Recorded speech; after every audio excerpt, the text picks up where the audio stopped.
Yamunatira Vanachari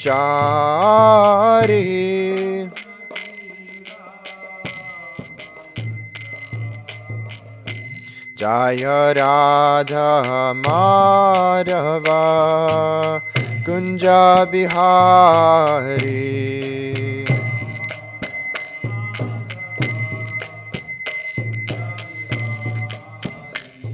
Gopi Janavalabha Girivardhari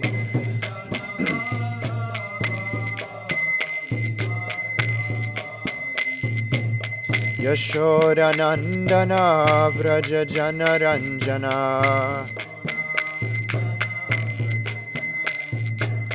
Jamunatira Vanachari Jaya Radha Madhava Kunja Bihari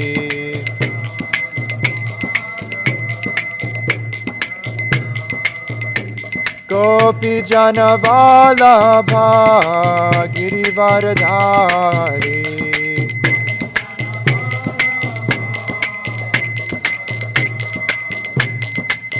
Yashodanandana Vraja Janaranjana Yamunatira Vanachari Jaya Radha Madhava Kunja Bihari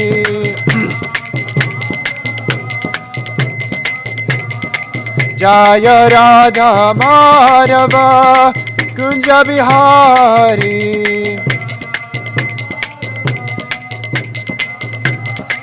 Hare Krishna Krishna Krishna Hare Hare Hare Rama Rama Rama Hare Hare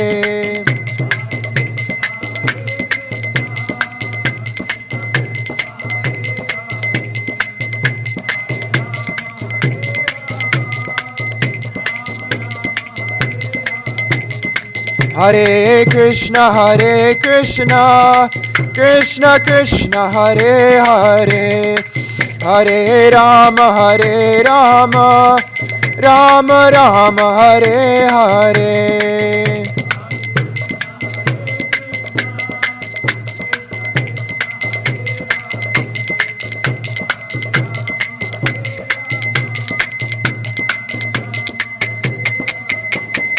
Hare Krishna Krishna Krishna Hare Hare Hare Rama Rama Rama Hare Hare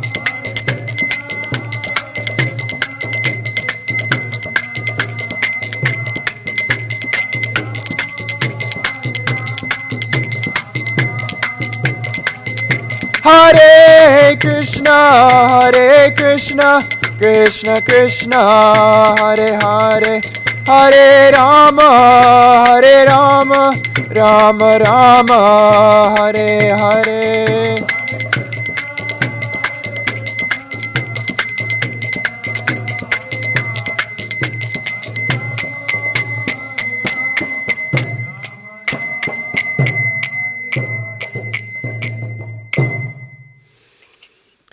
Jai Om Vishnupad Paramahamsa Parivrajak Acharya Ashotara Sata Shri Srimad His Divine Grace A.C. Bhakti Vedanta Swami Srila Prabhupada Ki Jai Jai Om Vishnupad Paramahamsa Parivrajak Acharya Ashotara Sata Shri Srimad Bhakti Siddhanta Saraswati Thakur Goswami Maharaj Prabhupada Ki Jai Nam Acharya Srila Haridas Thakur Ki Jai. Ananta Koti Vaishnav Vrinda Ki Jai. Prem Se Goho Shri Krishna Chaitanya Prabhu Nityananda Shri Advaita Gadadhar Shivasari Gaura Bhakta Vrinda Ki Jai. Shri Shri Radha Krishna Gopa Gopi Go Shama Kunda Radha Kunda Giri Govardhan Ki Jai. Shri Vrindavan Mathura Dham Ki Jai. Shri Mayapur Navadvip Dham Ki Jai. Ganga Mai Ki Jai. Yamuna Mai Ki Jai. Bhakti Devi Ki Jai. Tulasi Devi Ki Jai. Samaveta Bhakta Vrinda Ki Jai. Taking over the world with Srila Prabhupada's Transcendental Book Distribution Ki Jai. Harinam Sankirtan Yagya Ki Jai. Nitai Gaura Premanandi Hari Hari Bo. All glories to some devotees, Hare Krishna. All glories to some devotees. All glories to some devotees, Hare Krishna. All glories to Sri Guru and Sri Gauranga. All glories to Srila Prabhupada.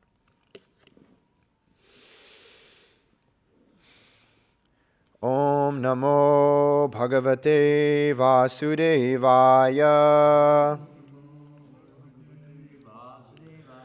Om Namo Bhagavate Vasudevaya. Om Namo Bhagavate Vasudevaya.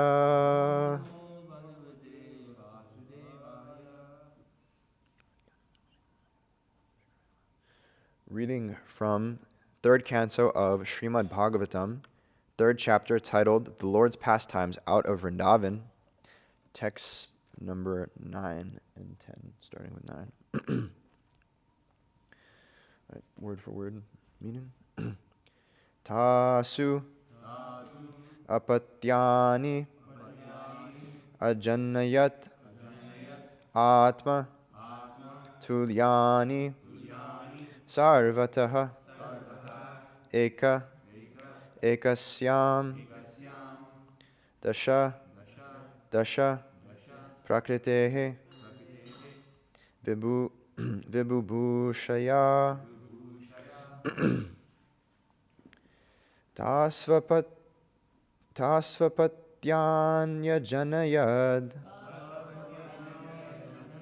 tasvapatyanya janayad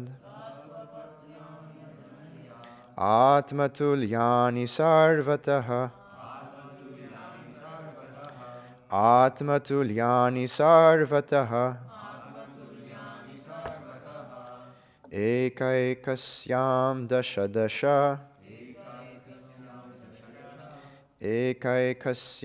dasha prakriter vibhushaya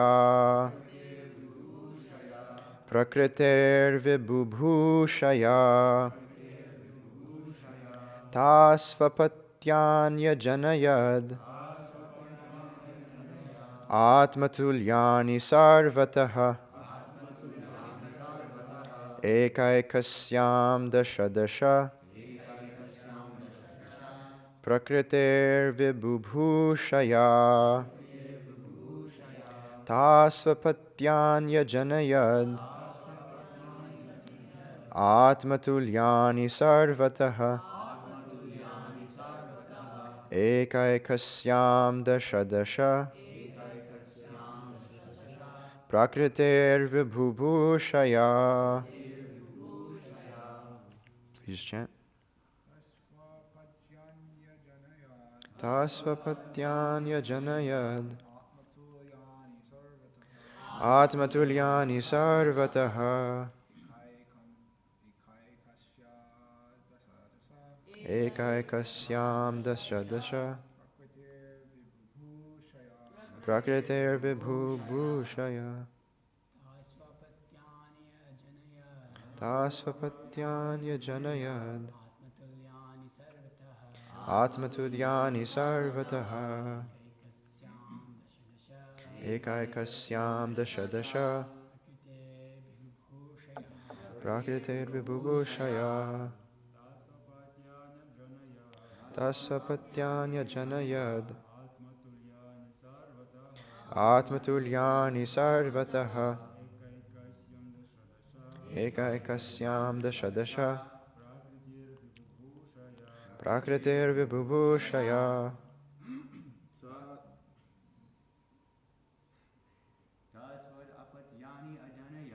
tasvapatyanya janayad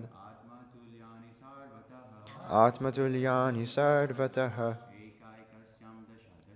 ekaikasyam dasha dasha prakritir vibhubhushaya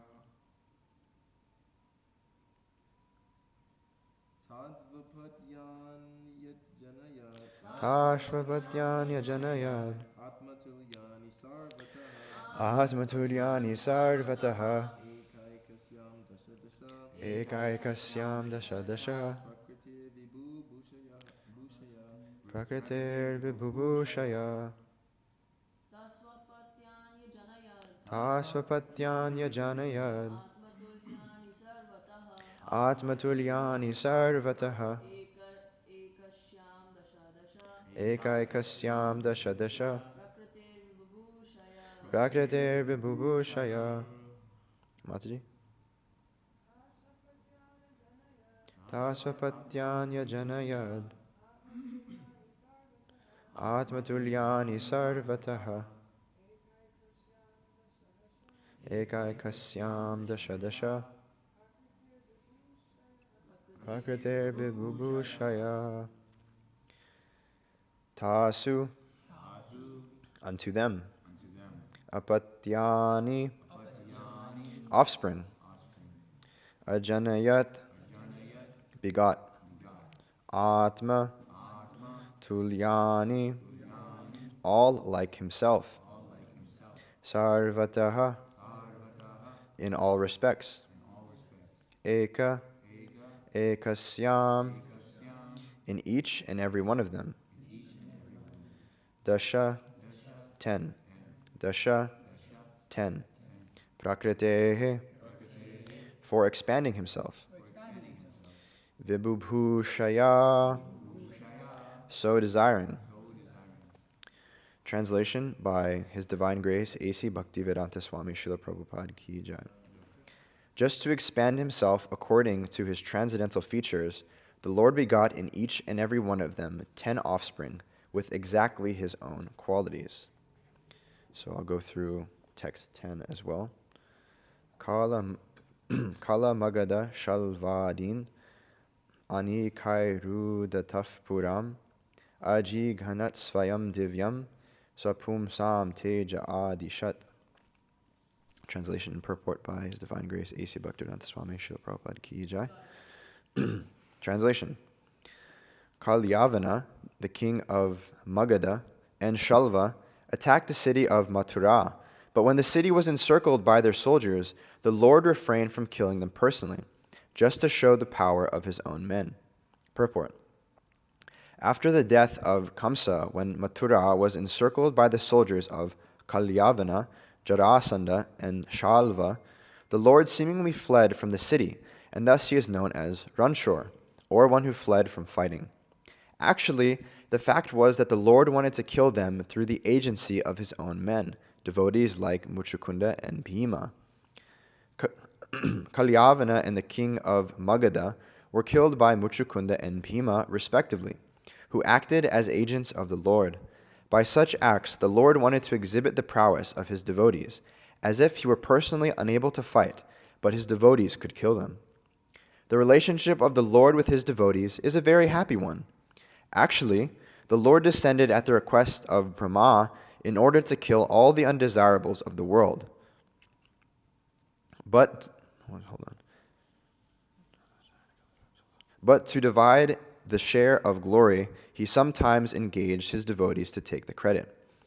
The battle of Kurukshetra was designed by the Lord himself, but just to give credit to his devotee, Arjuna, Nimitta Matram Bhava Savyasachin, he played the part of the charioteer, while Arjuna was given the chance to play the fighter and thus become the hero of the battle of Kurukshetra.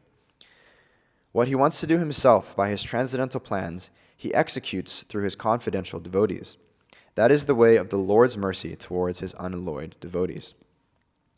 Om Jnana Timirandasya Jnananjana Shalakaya Chakshuru Militam Yena Tasmai Shri Guruve Namaha Shri Chaitanya Manobishtam Stapitam Yena Bhutale Svayam Rupam Kadamahyam Dadati Svapadantikam Vandeham Shri Guru Shri Utaf Padakamalam Shri Gurun Vaishnavamscha Shri Rupam Sagrajatam Sahagana Raghunatam Vitam Tam Sajivam Sadvetam Savadutam Parijana Sahitam Krishna Chaitanya Devam Shri Radha Krishna Padan Sahagana Lalita Shri Vishakam Vitamscha He Krishna Karuna Sindhu Dinabandhu Jagatpate Gopesha Gopika Kanta Radha Kanta Namostute Tapta Kanshana Gaurangi Radhe Vrindavaneshwari Vrishabhanu Sute Devi Pranamami Hari Priye Vanshakalpatarubhyascha Kripa Sindhubhya Evacha Patitanam Pavanebhyo Vaishnavebhyo Namo Namaha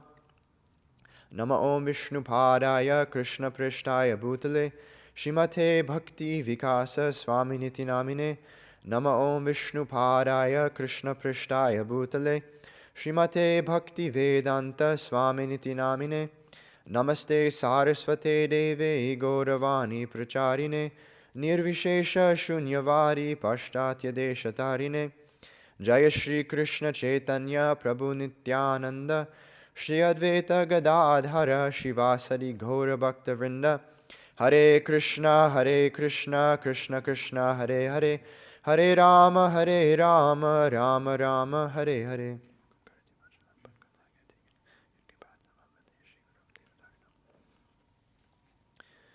Just to expand himself according to his transcendental features, the Lord begot in each and every one of them 10 offspring with exactly his own qualities. Kalyavana, the king of Magadha, and Shalva attacked the city of Mathura, but when the city was encircled by their soldiers, the Lord refrained from killing them personally, just to show the power of his own men. We are continuing reading through this chapter, talking about the Lord's pastimes out of Vrindavan, when he leaves Vrindavan and goes into his pastimes as the king of Dvaraka. And here in this purport of text 10 specifically, we are talking about how even though there's many demons here as are described, at least 3 of them, Kalyavana, Jarasandha, and Shalva, who have enmity towards the Lord and his devotees, and even though the Lord is, all powerful and strong enough to kill all of them with even a thought, we can see here he engages through his pastimes his devotees, and they actually become even more glorious. One thing that's mentioned here briefly by Srila Prabhupada in the purport is this pastime of Krishna as Ranchor, or one who fled from fighting. So Krishna here in his pastimes outside of Vrindavan, being the king of Dvaraka and acting as a Kshatriya, as the ruler and the administrator of that city, it's actually very, how do I say this? It basically destroys the character of a Kshatriya if they run away from the battle, right? It's for a Kshatriya to lose one's credibility and to lose one's being known as a great warrior, for them is actually worse than death. But we can see that Krishna, he didn't really care for that. He didn't care for his own glory, or he didn't care that Jarasandha, Kalyavana, and Shalva were blaspheming him in this way, saying that, he's just Ranchor, he's running away from the fight. Krishna didn't actually care about this. But in the grand scheme of things, Krishna actually wanted his devotees to become very much glorified, right? Because it isn't like, these kings and these demons, they're so strong that they're putting up a fight against Krishna, right? We talk to Christians, and not all Christians say this, but with Christianity it's weird. Some believe some things, some believe other things. But some Christians have this idea that there is, God, and then there's the devil. And God is very strong and he's very powerful, and the devil, he's also strong and he's very powerful. And what's going on right now, because Christianity isn't so prominent, is that the devil is winning, or he's stronger than God right now. But we can see that this practically doesn't make any sense, that there can be someone almost as equal to as powerful as God, because, God is God. He can do what he likes whenever he likes. So according to this philosophy that they put, it doesn't make any sense that the devil can be more powerful than God. And we can see here that anytime Krishna wants, even though seemingly he might be losing a fight, or someone might be in great distress, as we were just reading about earlier, like in the wrestling arena, everybody saw the great power and the strength of Chanura and Mushtika, and they were very much aggrieved, thinking that, oh, Krishna is going to be harmed. And Krishna, upon seeing this, just like turned it up and was like, okay, I've played enough around with these wrestlers and these demons. Now I'm just going to kill them. And just seemingly with one blow, Krishna and Balaram, they simultaneously killed them both. So we can see that God is God always, and it isn't just that, somebody can become more powerful than God in this way. And that's what these demons are engaging in. They're thinking that they can become more powerful than Krishna. And a couple of these names here are very big, especially the name of Jarasandha. And, from an outward perspective, Jarasandha, he was, very charitable to the Brahmanas. He was very kind and generous to people that would come to visit his kingdom, and he ruled his kingdom in such a way. But actually, he was very adharmic. He didn't follow the principles of Dharma, and therefore he couldn't be an actual just king. Even though outwardly he might have been putting on the show of, I'm giving so much to these Brahmanas, but actually what he was engaging in, the specific practices, is that he would kidnap different kings, different princes, and different great people in society, and he would actually offer them as a sacrifice to the goddess Kali. And this is, this is very abominable. We hear, at least from what I remember, different instances in the case of Jara Bharat, where, they tried to find someone as offering, as a sacrifice to the goddess Kali, and, they found Jara Bharat and they put him before the goddess Kali, and they were about to, cut his throat and execute him. And the goddess Kali actually came out of the deity and killed all these dacoits that kidnapped Jara Bharat. So this process of, just grabbing people and, offering them as an offering to the goddess Kali is a very adharmic thing. And Jarasandha, in general, he was trying to act as a competitor to Maharaj Yudhishthir, right? We hear about in the Mahabharata and in Krishna book that Maharaj Yudhishthir, he was performing these Rajasuya yagyas to become the king of the world, the emperor of, all of Bharatvarsha. But Jarasandha, he was also trying to act as Yudhishthir's competitor. He was trying to act in such a way where he could actually be king of the world. He could be the emperor. So he was trying to amass all these forces, all these different demons, and building them up to try and make a force that was superior to that of Maharaj Yudhishthir and the Pandavas. So the time comes where Krishna and Bhima and Arjuna, on the guidance of Uddhava and after consulting Satyaki also, they go to the kingdom of Jarasandha to pick a fight with him. And to do this, they dress up as brahmanas, I guess not exactly like elderly brahmanas, but those who had just undergone the ceremony to become brahmanas, so like very new brahmanas. And under this disguise, they approach Jarasandha, and they ask him for charity, because that's one thing that he's very much known for. He's very much known for giving charity to the brahmanas and to anyone who comes to ask, because he sees this as a pious act. But just because someone is, so-called following some Vedic injunctions or some rules and regulations, But their intent isn't for pleasing the Supreme Personality of Godhead, and in Jarasanda's case is actually very much inimical towards him.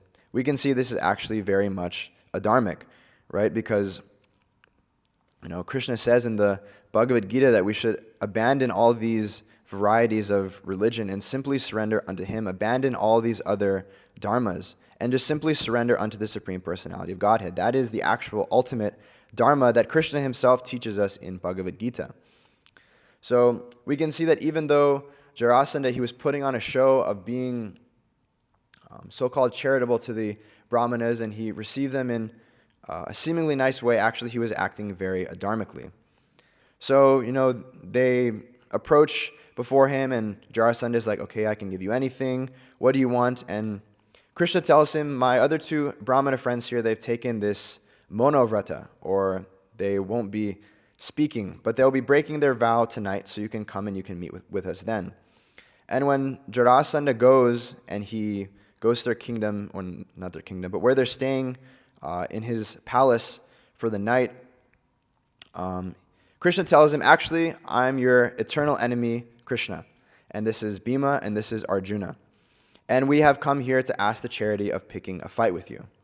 And even from the beginning, Jarasandha, just by looking at these, personalities, Bhima, of course, being very big and very strong, he doesn't really look like a Brahmana.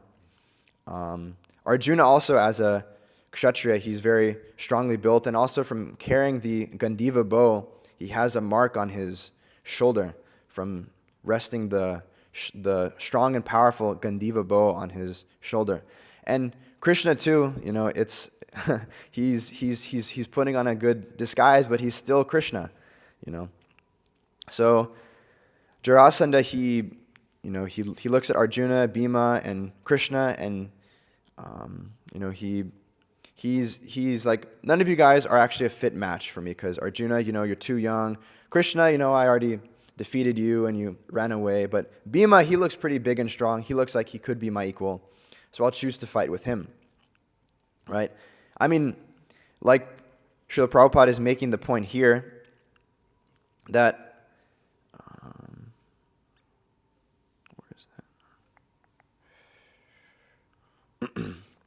by such acts, the Lord wanted to exhibit the prowess of his devotees as if he were personally unable to fight, but his devotees could kill them, right? So Jarasandha, he can only be killed in a specific way, because the nature of his birth is that he had the two halves of his body joined together.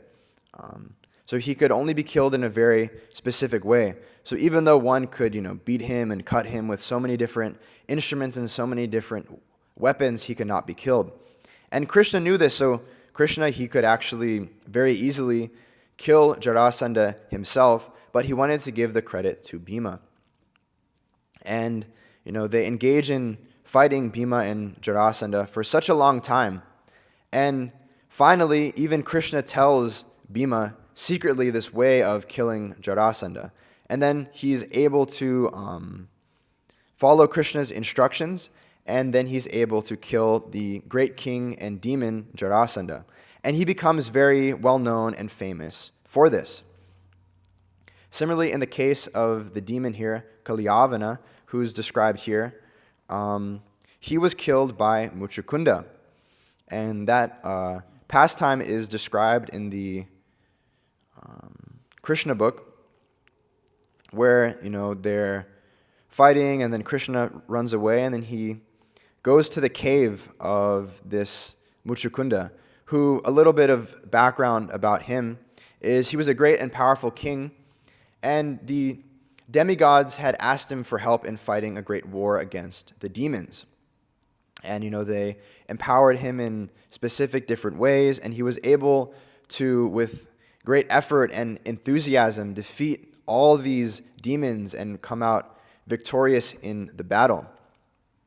And after that, the demigods, they approach him and they're like, thank you so much. We can give you any sort of benediction that you desire. So Muchukunda, he says, okay, I did all this fighting and I did all this work for you. Now I'm very tired. So I would like to take a very long sleep. and I would like to take a good amount of rest. As some of us know, when we go out on long hours for book distribution, sometimes we also have this desire to rock out and then knock out and take a good amount of rest, right? So he also had this desire, after engaging in so many different activities, to take a good amount of rest. And he wanted to engage in such a deep sleep that he asked for the benediction that anybody who wakes him up from his sleep will immediately be burned to ashes.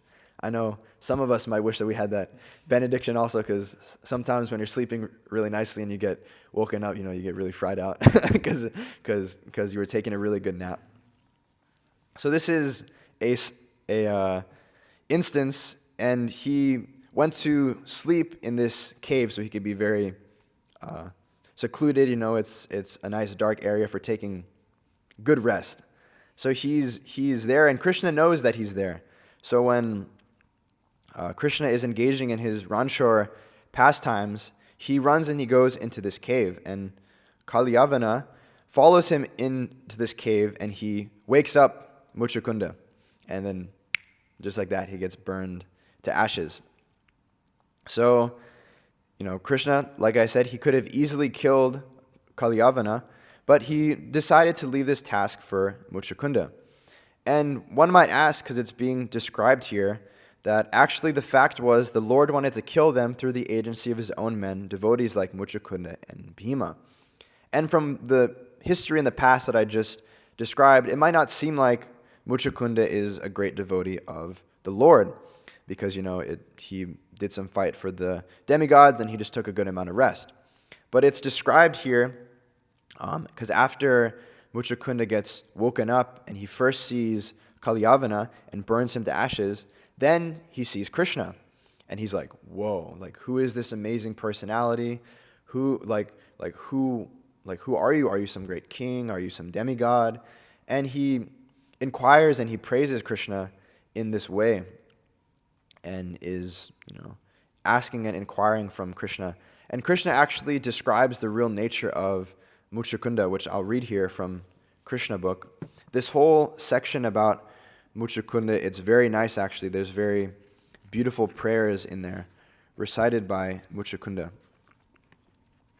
But I'll read this section here.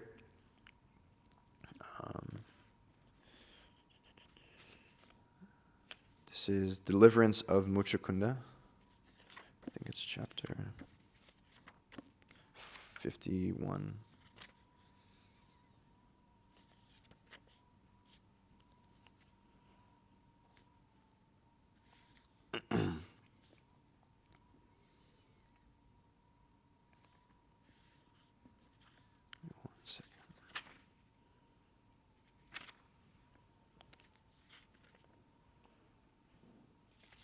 Okay. Lord Krishna answered smilingly as follows.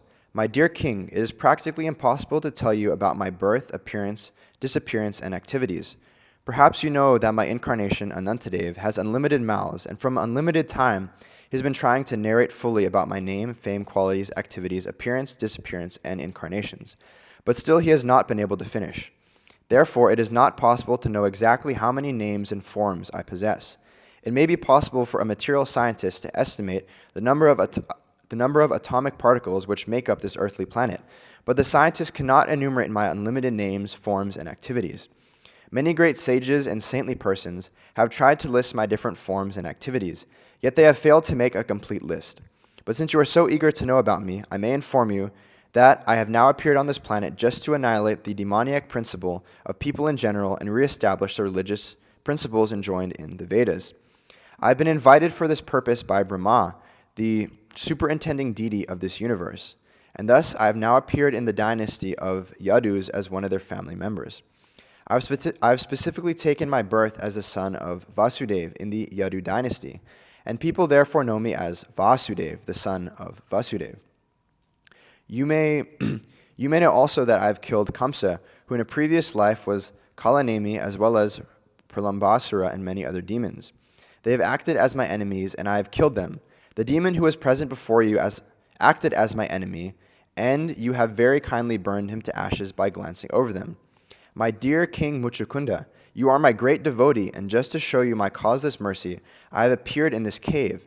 I am very affectionately inclined towards my devotees, as in your previous life, before your present condition, you acted as my great devotee and prayed for my causeless mercy. I have therefore come to see you to fulfill your desire. Now you can see me to your heart's content. My dear King, now you may ask from me any benediction you wish, and I am prepared to fulfill your desire. It is my eternal principle that anyone who comes under my shelter must have all his desires fulfilled by my grace. So this is very wonderful.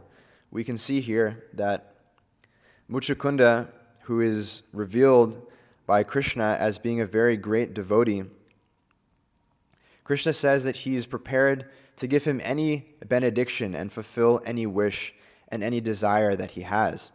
And as is described in the next couple of pages, it goes on for about the next 4 or 5 pages in the Krishna book of Muchukunda reciting different prayers to Krishna and ultimately asking him for nothing other than the shelter of his lotus feet. Because as is described here, that even though, Krishna, he descends for the pleasure of his devotees, and just like Arjuna on the battlefield and so many other devotees that are described here, Krishna wants to give everything to them. He wants to give all of the credit. He wants to give all name, fame, benedictions, power, opulence. He wants to give all these things to his devotees because they're so near and dear to him. But the devotee, they don't actually care for any of this. They don't care for any sort of material benediction, right? We chant in the Shikshastakam this Nadanam Najanam Nasundarim Kavitam Va Jagadisha Kamahe Mama Janmani Janmanishvare Bhavatad Bhakti Rehaitu Tvai. That, you might offer me so many different things like, so much wealth, so much fame, so many beautiful women, but I only want to be your causeless servant birth after birth. And that's the actual desire of the devotee, right?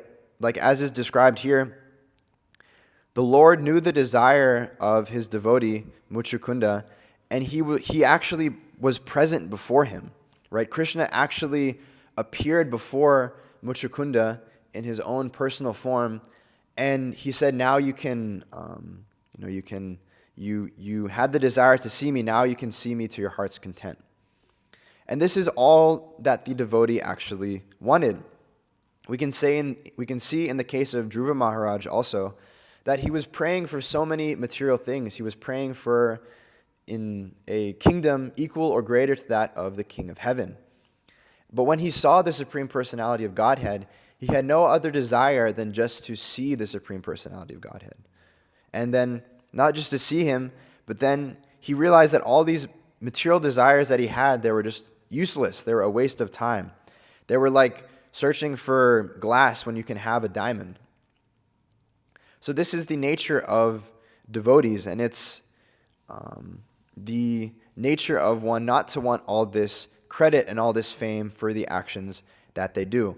But nonetheless, Krishna wants his desire, or it's Krishna's desire for his devotees to become more famous and more well-known than him.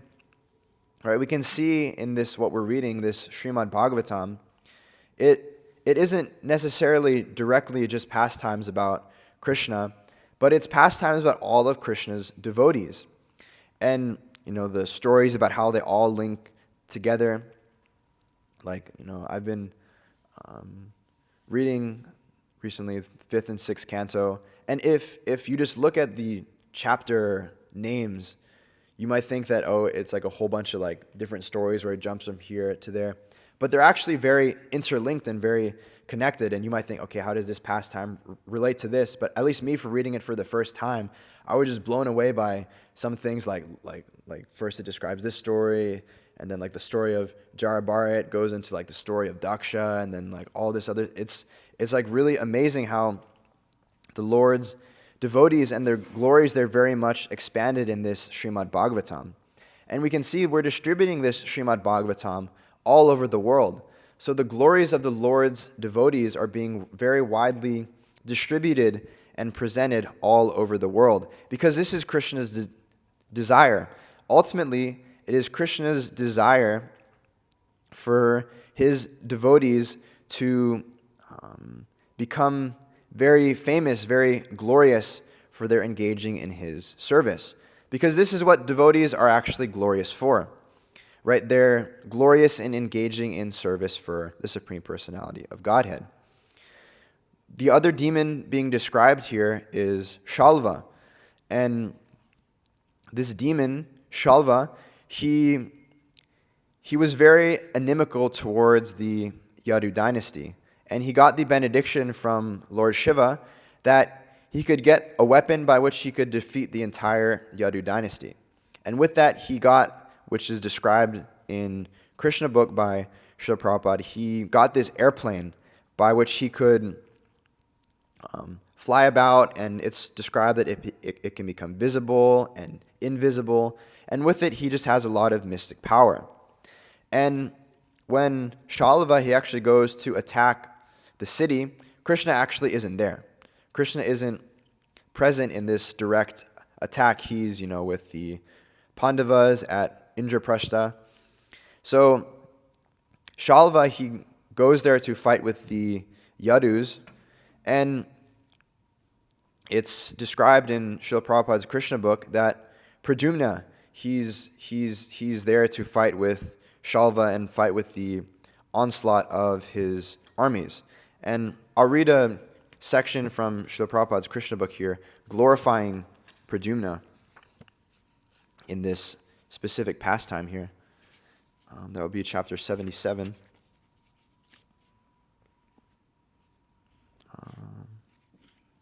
76, actually. This is just describing the, I guess you could describe it as like the military prowess of Pradyumna. Because, Shalva, he's coming with all these demon generals and all in this airplane that he's acquired. And here is described Pradyumna's opulence of being able to counteract that. So Pradyumna immediately conquered the mystic demonstration occasioned by the airplane of Shalva, the king of Sobha. By the mystic power of the airplane, Shalva had created a darkness as dense as night, but Pradyumna all of a sudden appeared like the rising sun. As with the rising sun, the darkness of night is immediately dissipated. With the appearance of Pradyumna, the power exhibited by Shalva became null and void. Each of Pradyumna's arrows had a golden feather at the end, and the shaft was fitted with a shaped iron head. By releasing 25 such arrows, Pradyumna severely injured Shalva's commander-in-chief. He then released another 100 arrows towards the body of Shalva. After this, he pierced each and every soldier by releasing one arrow. He killed the chariot drivers by firing 10 arrows at each one of them, and he killed the carriers like horses and elephants by releasing 3 arrows directed toward each one. When everyone present on the battlefield saw this wonderful feat of Pradyumna, the great fighters on both sides praised his acts of chivalry. So we can see, because Pradyumna, he was engaging in the service of Krishna, he's very much glorified here. This book, it's called Krishna, the Supreme Personality of Godhead. But we can see here that Krishna's devotees, they're actually very much glorified. And Krishna, like I was describing, it's his desire for his devotees to become very much glorified. And this is exact opposite to the nature of the demons, right? Because, these demons, they're bewildered by this false ego, right? They have this tendency, which is described in Bhagavad Gita, this prakrite kriyamanani guna karmani sarvashaha ahankara vimuratma kartaham iti manyate. That bewildered by their false ego, they think themselves the doer, and they think themselves responsible for the actions that they're committing. But actually, the devotees of the Lord, who have become very famous by engaging in the Lord's service, They do this because they have the mindset that actually everything is being done by Krishna. They don't take any credit for themselves because they're actually situated in the proper understanding that I am not the doer.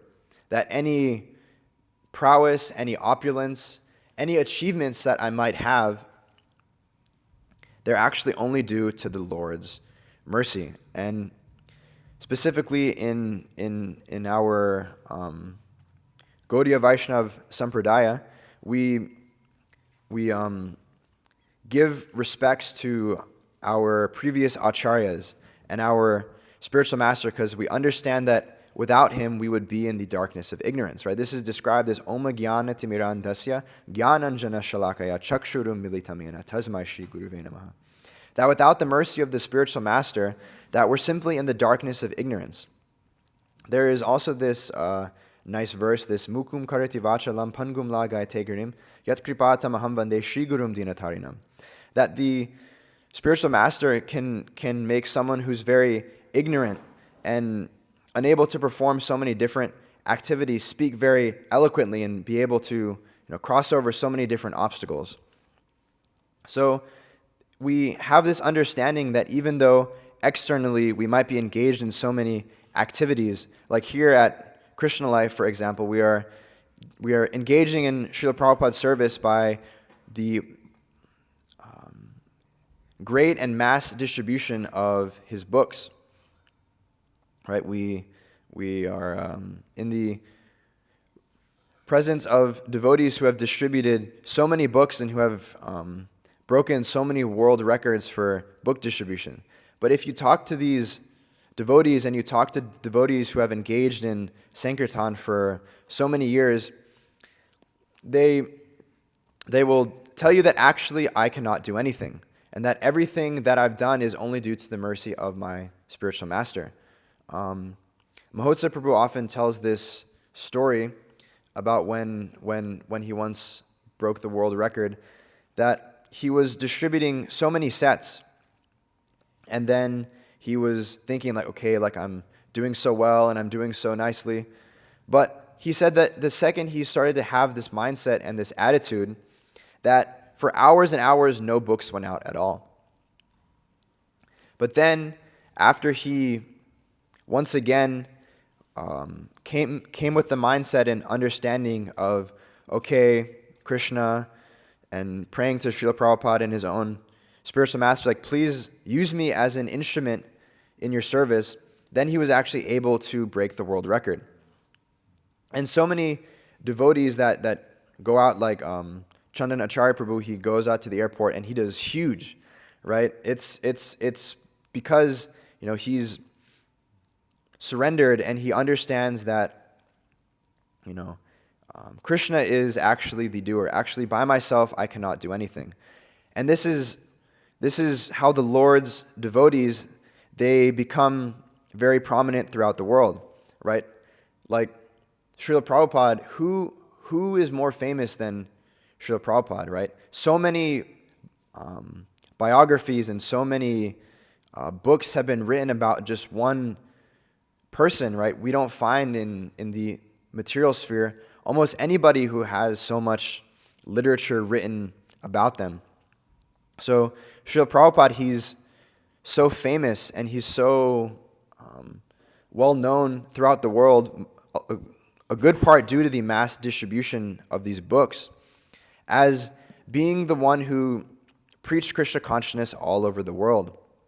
But in the introduction or the preface to Srila Prabhupada's Bhagavad Gita, he describes there, and he often says that if I deserve any credit, the only credit that I deserve is that I was able to present the message of Lord Chaitanya as it is.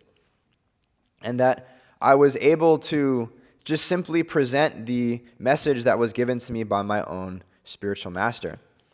There's this one verse in the Antya Lila of the Chaitanya Charitamrita that I found in this connection, where it talks about devotees who are spreading this Krishna consciousness all over the world. it describes here that thus he empowered living beings, his pure devotees, by manifesting in them so much of his own devotion that in all other countries, people became devotees just by seeing them. And then in the purport here, Srila Prabhupada quotes this other verse, this Kali Karera Dharma Krishna Nama Sankirtan, Krishna Shakti Vina Nahe Tara Pravartanan. That unless one is empowered by the Supreme Personality of Godhead, Sri Chaitanya Mahaprabhu, one cannot spread the holy names of the Hare Krishna Mahamantra throughout the world. Persons who do so are empowered. Therefore, they are sometimes called Avesha avatars, or empowered incarnations, for they are endowed with the power of Sri Chaitanya Mahaprabhu. I was just hearing in a class by my spiritual master, His Holiness Bhakti Vikash Maharaj, that it was a lecture talking about a various number of things given in America in New Talavan. And he quoted this verse, and he was saying that based off of this, we can understand that this is describing Srila Prabhupada. That Srila Prabhupada was empowered himself by Sri Chaitanya Mahaprabhu to spread the holy name throughout the world. Right? And it's only due to the mercy of Srila Prabhupada that we have all of these facilities that we have now, that we have all these wonderful books, that we have the Hare Krishna Mahamantra, and that we're able to actually engage in Krishna service.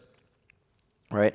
Srila Prabhupada describes here that what he wants to do himself by his transcendental plans, he executes through his confidential devotees.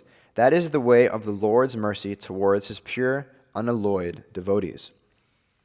So there is one pastime which we've heard so many times before, where one time in India, when Srila Prabhupada's disciples were first going to India, they came back to Srila Prabhupada and they described to him that his godbrothers had described to Srila Prabhupada's own disciples that what Prabhupada was actually doing was not the desire of Sri Chaitanya Mahaprabhu. Because if Lord Chaitanya wanted to spread this Krishna consciousness, this Sankirtan, this chanting of Hare Krishna all over the world, he would have done it himself. And that if Lord Chaitanya really wanted people to spread this Krishna consciousness movement in the Western countries, he would have gone and he would have done it himself, because he's the Lord himself and he can do anything and everything that he wants. But we can see here, as is described by Srila Prabhupada, that what the Lord wants to do himself by his transcendental plan to give credit and to give glory to his devotees, he actually executes that mission through these empowered devotees. So Srila Prabhupada said in this instance, when his disciples came talking about what his godbrothers had said, Srila Prabhupada said, yes, Sri Chaitanya Mahaprabhu could have done it, but he wanted to give me the credit.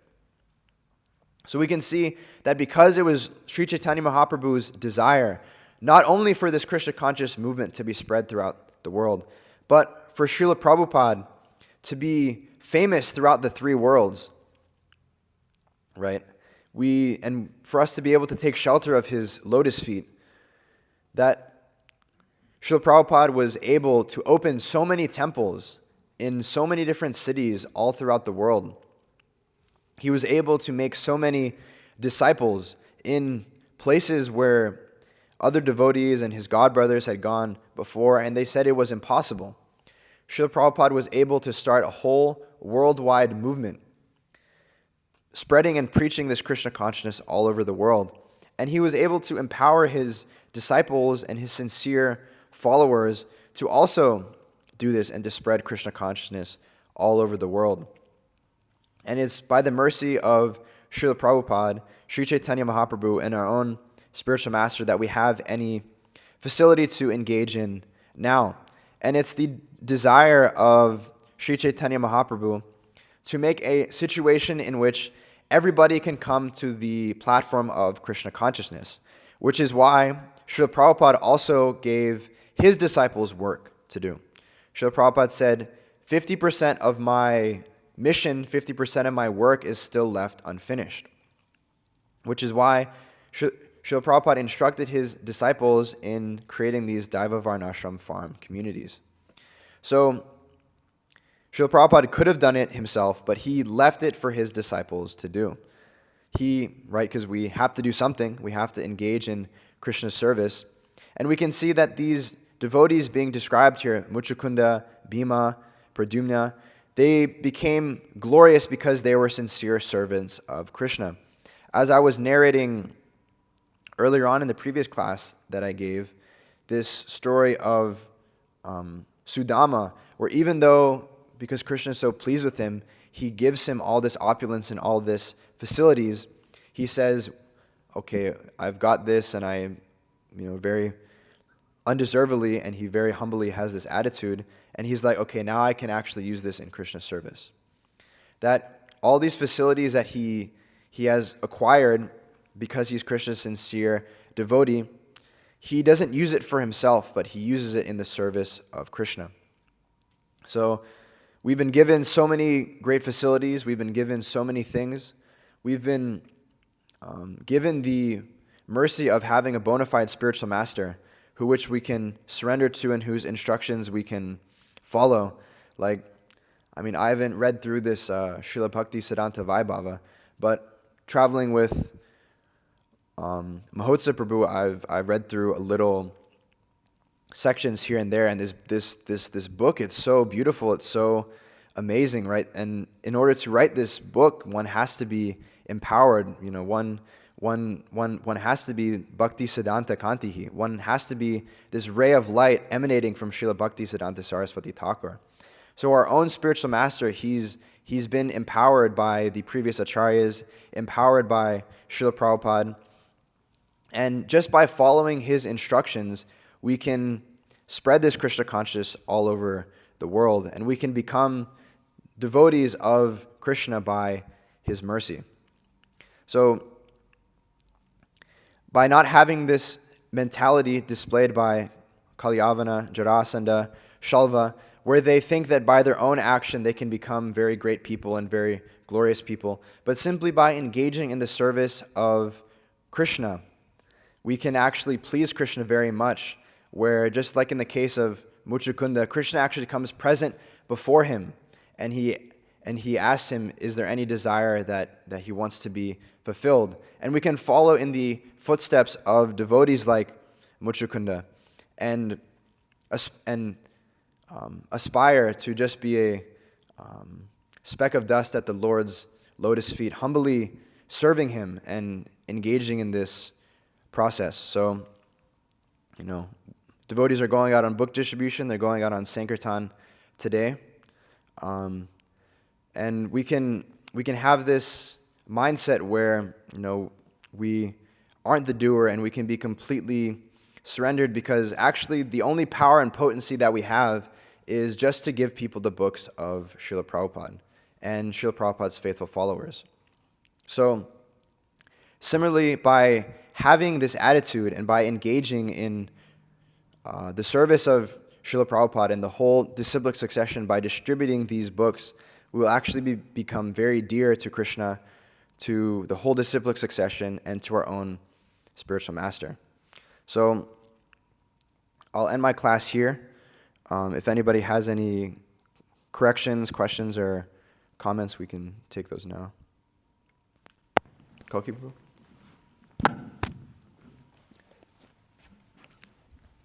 Hare Krishna. Hare Krishna. Just a couple comments and then a question.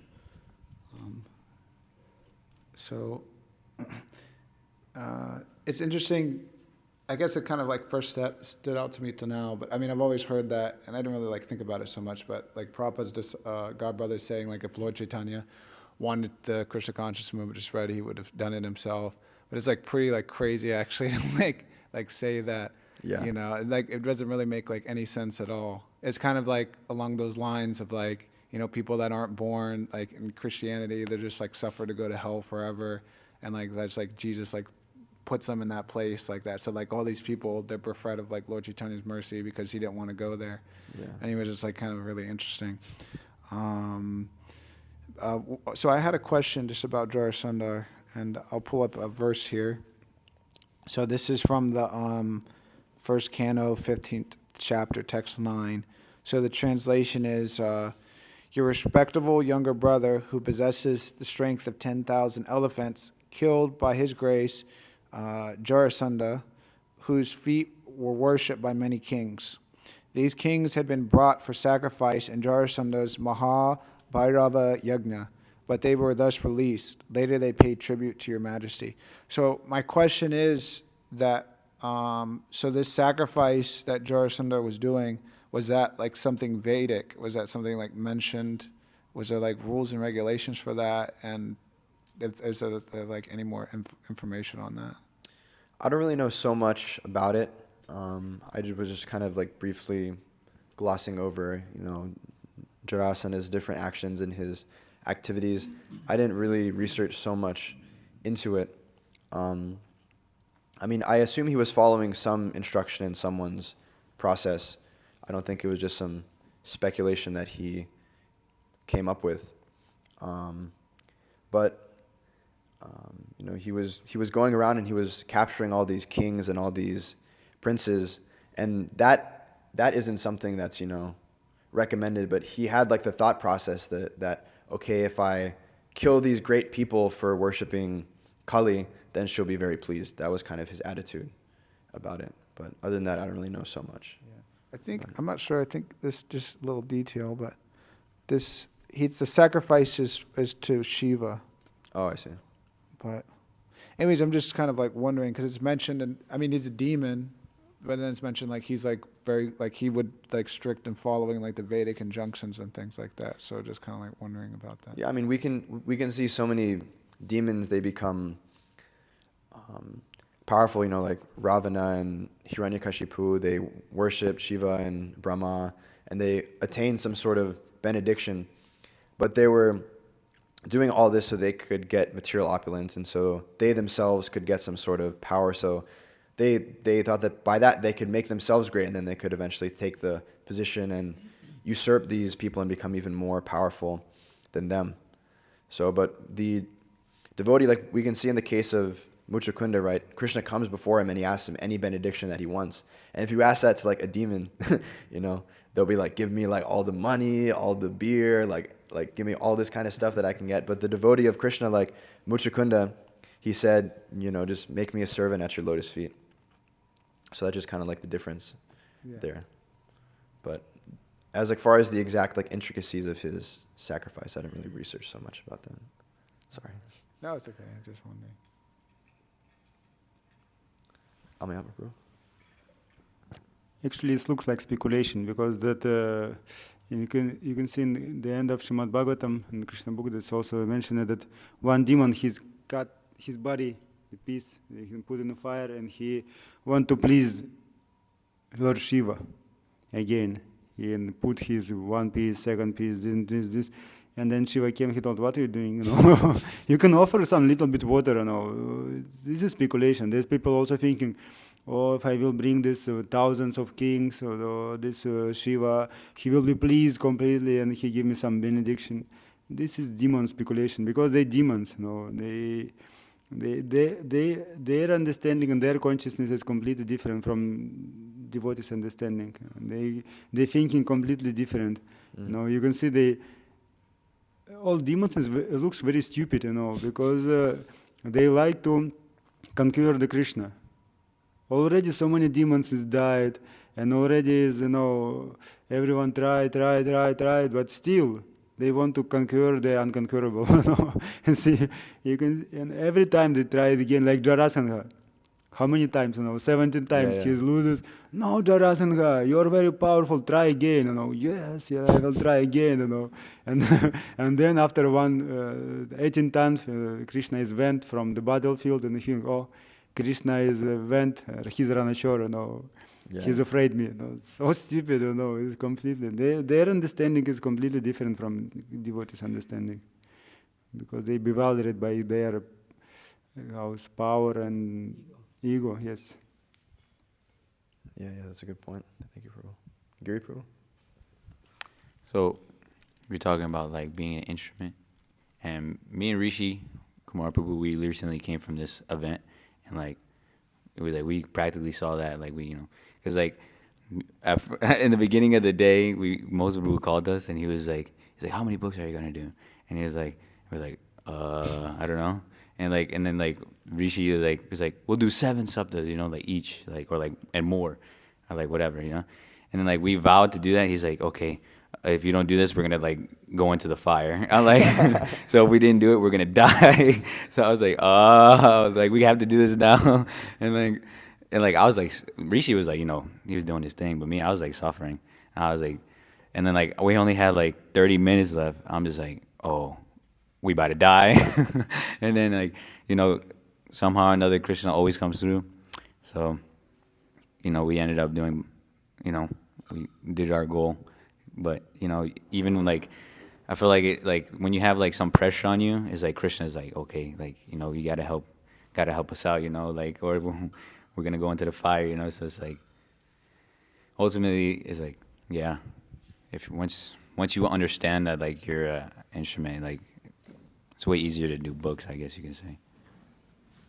Yeah, Yeah, I mean, so many of us probably have had like practical realization of this on days that different devotees have distributed a lot of books or done some great amount of service that like you just look back and you're like, how the heck did I do that? Like, but we can see that it wasn't actually us, it was Krishna, because without Krishna's mercy, and if it isn't Krishna's desire, nobody can take a book, no matter what you say, no matter what joke you pull, no matter what line you say. Like, you can basically meet, like, because, a lot of people out there, they're, like, copies of, like, the same person, basically, like you meet out there. And you'll use, like, the same line where, like, this one homie just, like, took a sapta, gave you, like, $80, and then you'll, like, say the same thing to, like, basically another guy who's exactly like him, and they'll just, like, blow you off, be like, get the hell out of my face, and you're just like, what happened, bro? So it isn't, I think Brigupati Prabhu says this, but it isn't what you say, it's what you pray. So, we, but it's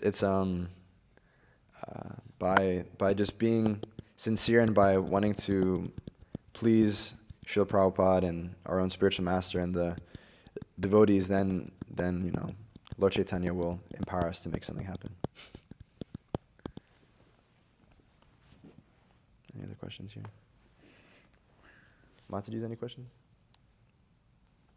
Okay. Srimad Bhagavatam ki